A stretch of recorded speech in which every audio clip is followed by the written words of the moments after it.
Gianni Bravo, iscritto nel Famedio di Udine, presso il cimitero monumentale di San Vito, c'è stata la cerimonia ufficiale di iscrizione dell'ex presidente della Camera di Commercio tra i benemeriti della città.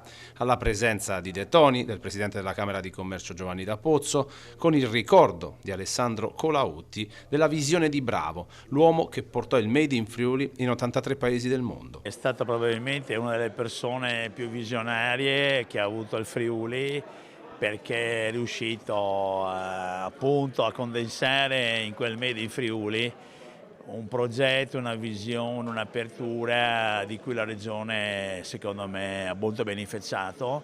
È stata una persona che è stato segretario di un partito, il Partito Socialista, nei periodi in cui Craxi era al governo, quindi in una stagione molto intensa di cambiamenti. Un omaggio doveroso per un uomo che viene ricordato per aver modernizzato l'economia friulana e aver anche trasformato un'identità locale in un marchio di eccellenza internazionale. Lui ha aperto la Camera di Commercio all'estero, poi ha lavorato molto con i Forage Fourlens e quindi li ha valorizzati facendoli diventare non soltanto memoria ma anche attività produttive. Presenti alla cerimonia anche i figli Graziella e Pietro, visibilmente commossi dalla giornata piovosa, ma che ha portato tanta gioia nel loro cuore.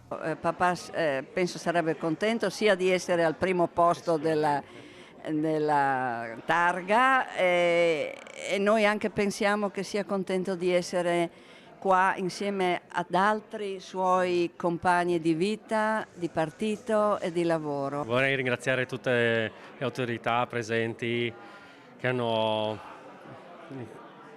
accettato la nostra richiesta, insomma, di vedere il nostro caro papà ricordato qua per sempre, insomma.